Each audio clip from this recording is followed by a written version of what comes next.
Is your relationship sucking the life out of you? Do you find that you're feeling sad and you cry a lot, or whine about it to your girlfriends, whatever, about the state of your relationship and, how you're treated by the guy that you call your man? If you find that that's what's going on in your relationship, you're probably in a situationship with an abusive, parasitical narcissist.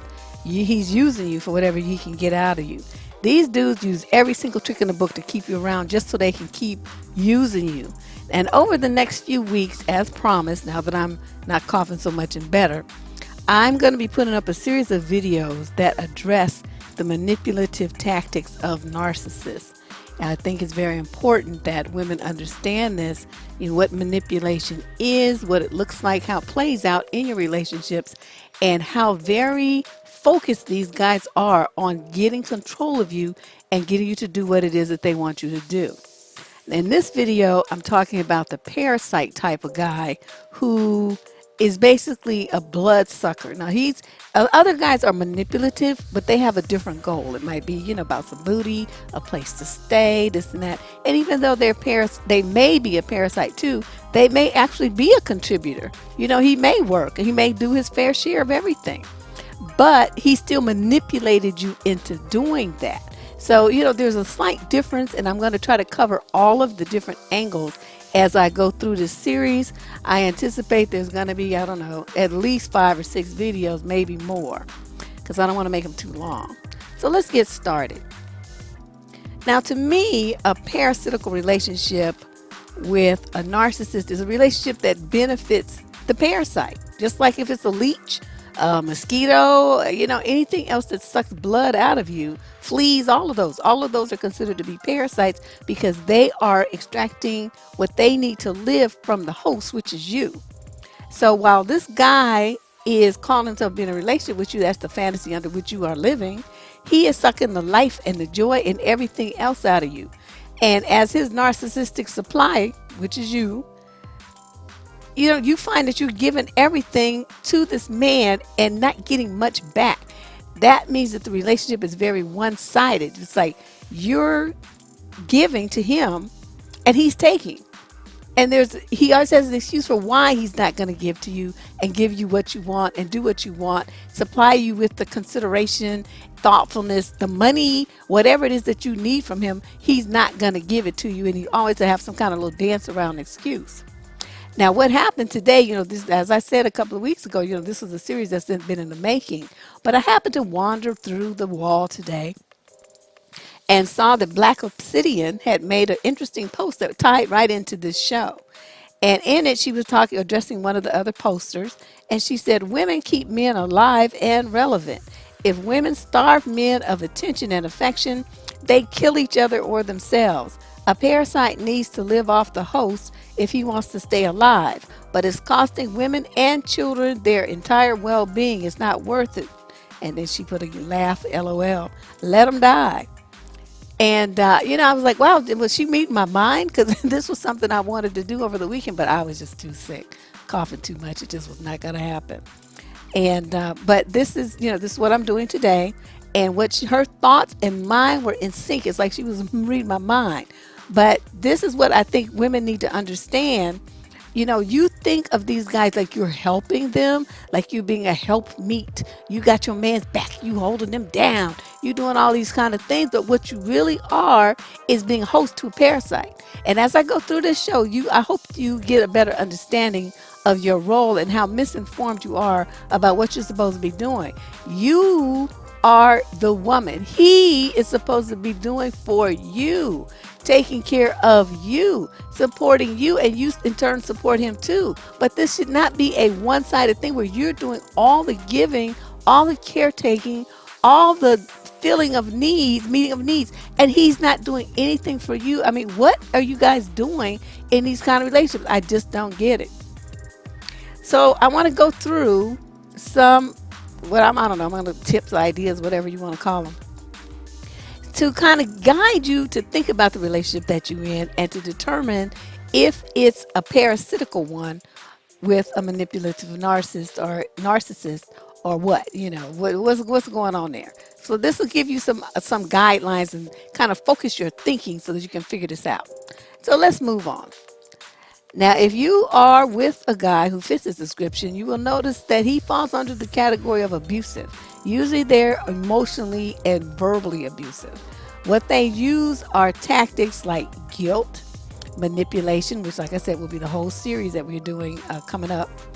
And they will tend to isolate you to remove your support network. Now, what that means is if you have a lot of friends, you have family, they're going to put up some boundaries and some barriers. Well, they don't like me. Why can't it just be us? Why do you always be telling them about stuff? You shouldn't be telling them about our business. Why are you always going over there? Your mama, your sister, your cousin, your friends, you spend too much time with them. Next time you need to spend with your man. This kind of thing. So basically, they're using guilt to get you to not do the things that you enjoy doing and be with the people that you enjoy outside of the relationship with him. He wants to have ultimate control over you. And by having you up under him more, it gives him more opportunities to fill your head with the garbage that he wants it to be filled with. So you guys need to say, no, I'm not going to do that. I want to see my friends. I want to see my mama. I'm going to spend time with my sisters. As a matter of fact, they're coming over for the whole week next week. Are you going to be here or what? Because they coming, whether you want them to or not. That kind of thing. That's how you have to fight this. You don't let them get that kind of control over you. Now, a lot of women, they don't know this is what happened, is what's happening.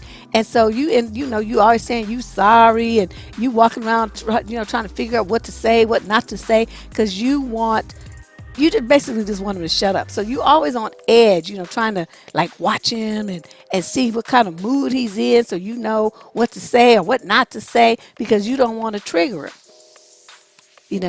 You want him to just be quiet. And so that's your lifestyle. So you're always on edge because of the fact that you have allowed him to isolate you so that he's your only source of conversation and fun. That is a mistake. On the next one, I talk about the tip. This tip is that they tend to break you down. They harp on your personality. They harp on your looks. They talk about your weight. They might, for black women, they might talk about your skin tone, your hair texture, anything they can talk about. Stretch mark. I mean, the list goes on. Your weaves, your nails. I mean, it's just unbelievable the stuff that they focus on. It's like y'all need to be spending all that time thinking about making some damn money or doing something for yourself as a community. But no, they worry about that kind of stuff.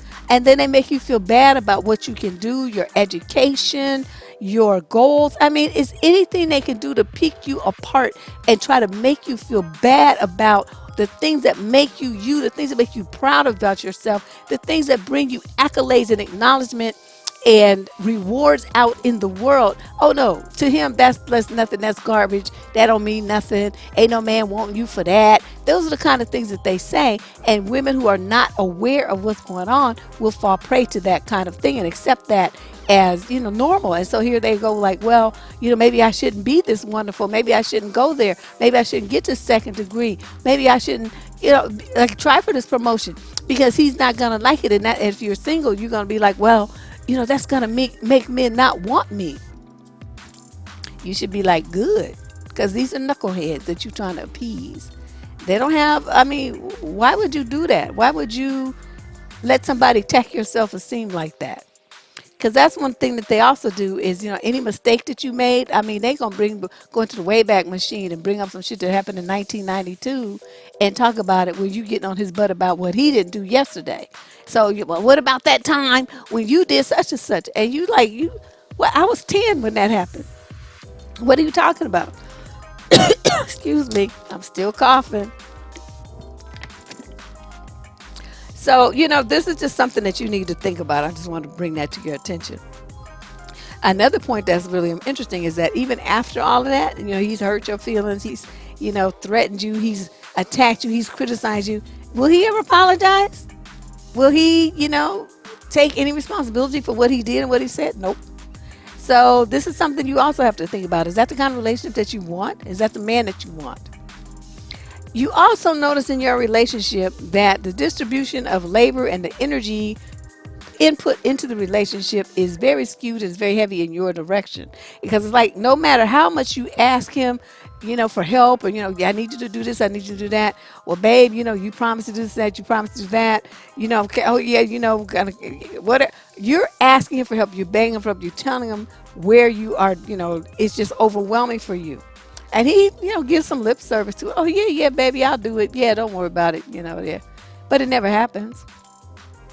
And you're depending on him to do that so that you can do what you need to do. So inevitably what you end up doing is you have to do what he was supposed to do as well as what you were supposed to do. And so you end up doing everything. So these guys show you every day. A lot of you women just brush up. Well, he ain't going to do it. I'm going to just do it. I'm going to have plan B, C, 77. And you go through your life like that. And that's not how it's supposed to be if you're in a partnership, in a relationship with somebody who's supposed to have your back. And he doesn't have it. But what are you doing there? He's showing you every day that he doesn't have the interest and the compassion that is required for a man to have about his woman. He doesn't give a shit about your feelings, about whatever hurt you, people that hurt you, things that you think about that upset you, whatever you need. He don't care. His focus is on himself and getting his own needs met. And what they often do too is whatever negative traits that they have, because say you jam up about something, the negative traits that he has, he's going to project them onto you. And that's the way he's going to try to justify the fact that he didn't do what he was supposed to do and that he's mistreating you. It's very interesting psychological somersaults that they be doing. And, unless you're a very strong-willed woman, you will usually not even catch it. But yeah, that's a typical game that they do. They're going to flip the script on you, and somehow you're going to end up apologizing for what he did to you. I tell you, these guys. Okay, then the next one. You notice that if it's time to go somewhere, y'all want to go on a little trip, you want to do something, some bills need to pay, anything. You want him to take you someplace. Oh, so he don't have no money. I had to do this, I don't have no money. Or you tell him you already got the tickets, right? You got the tickets and you just meet you at such and such a place. Suddenly he don't show up. He just stands you up and you just sitting there looking stupid. So you already know now, if you want to go someplace with him, you're going to have to pick him up in your car. You're going to have to drive him like your name is, like he's Miss Daisy or some shit. And you're going to have to pay. You're going to have to do everything. You're going to be assuming the role of the man, and he's going to be sitting there like a little princess. A lot of you women do it, but that's not something I would recommend. Because these guys have did you ever see that movie Godzilla? You saw Godzilla? Okay, you know how big Godzilla was? That's how big these dudes' sense of entitlement is. It's like a Godzilla-sized sense of entitlement. And they will act out in what psychologists call a histrionic fashion. If you don't understand that, there's a video on this channel about histrionic personality disorder. I will try to remember to link it to, right around here somewhere. So you just click it and go and watch it. But, these guys are going to imagine themselves as the victim. It's not you, it's them. And on another tip, y'all always you feel and look drained and exhausted because you're constantly focusing on meeting his needs, his demands for emotional and financial support, or some kind of investment of your time or your resources in what he's doing. You want to co-sign on him a vehicle, help him get a business, help him build, all that stuff. We talked about that in the DNN on Sunday, yesterday. These guys want you to do that, right? So, but they're looking for this unbelievable amount of attention and admiration and support.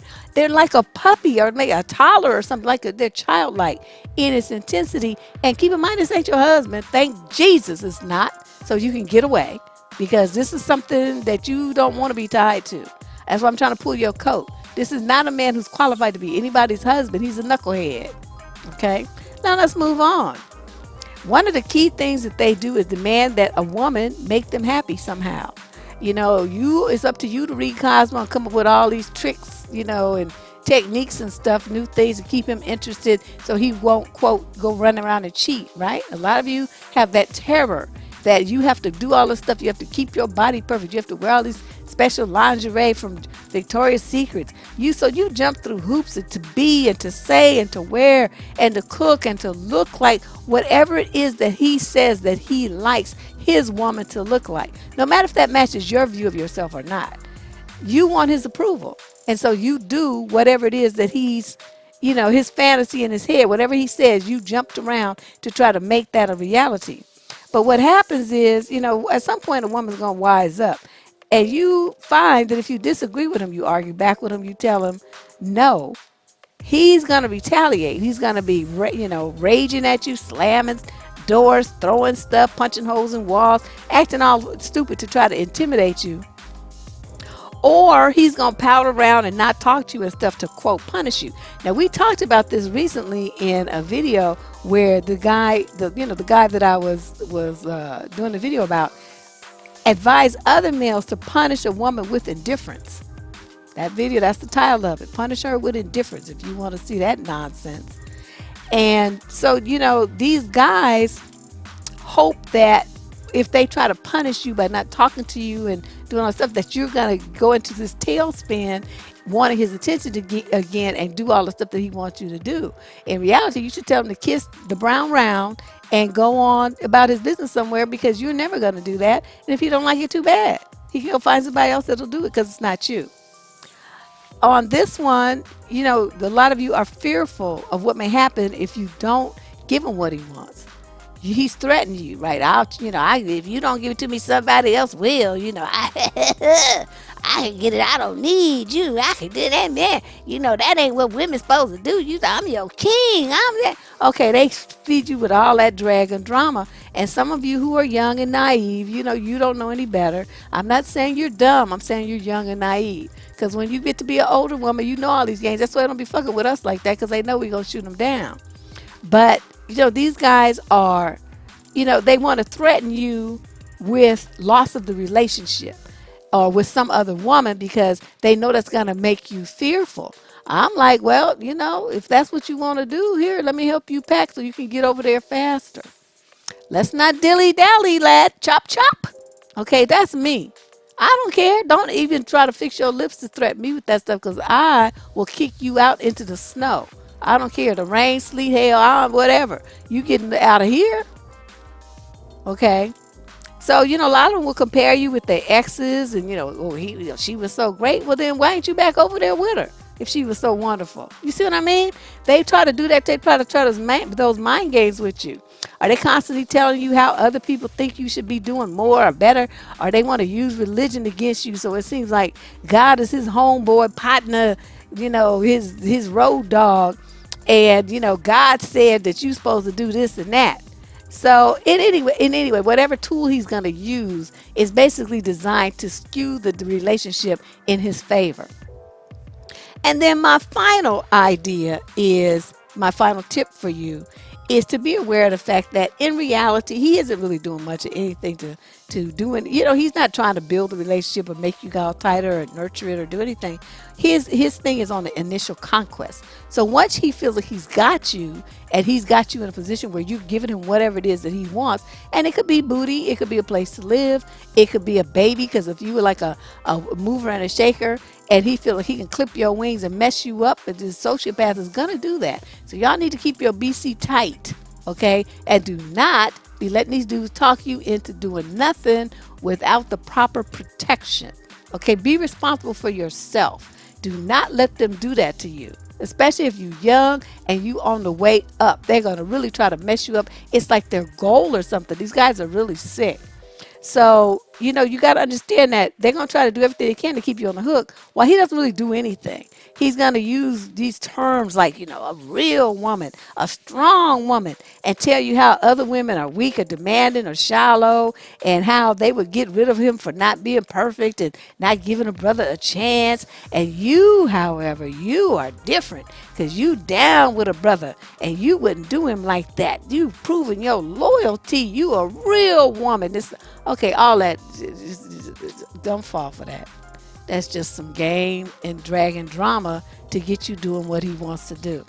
So that is my introduction to the series to get you kind of familiar with what direction we're going to be going within this manipulation series, these kind of issues that we're going to be covering. And we're going to be going very deep because this issue goes very deep, especially amongst modern men and in the black community. And what is so shocking is even in the non-black community, there are seminars and there are books and there are DVDs and there are talks and websites and all kinds of things all over the place to teach silly men how to manipulate, control, and dog out women. I don't understand what it is they think they're going to get that's a benefit from that. You know, intimidation and control and berating someone. That's not going to get you the love it is that you claim that you want. But on the other hand, maybe they're not even capable of. Who knows? This is Deb Cooper from survivingdating.com, fully disgusted. But I hope that this information was valuable to you. Stay tuned for more on the manipulation techniques that are used by men in relationships, as well as the Dusty News Network and What the Fuck Tuesday relationship advice. We've got some great programming on the channel. If you are not already a subscriber, please hit that subscribe button and the notification symbol so that you get an idea and notification when I'm going to just decide I'm going to show up and do a video like today. I'll talk to you guys real soon. Bye-bye.